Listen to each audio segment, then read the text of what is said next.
По пристигнувањето на граничниот премен Деве Бајер бевме качени во еден автобус без никакво следење на препораките од владата за социјална дистанца и без да ни бидат дадени заштитни маски и средства за дезинфекција.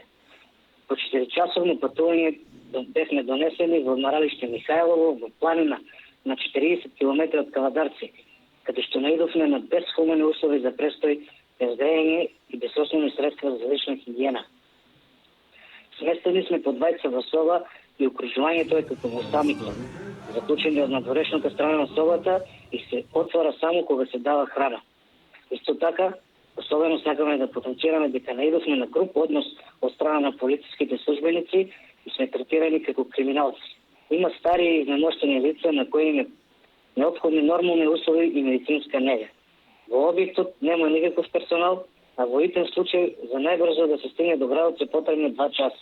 Апелираме до владата во најпосможен рок да не се обезбедат барем минимални услови за престој, особено во поглед на грејењето и личната хигиена, како и константно присуство на медицински лица, заштитни маски и средства за дезинфекција.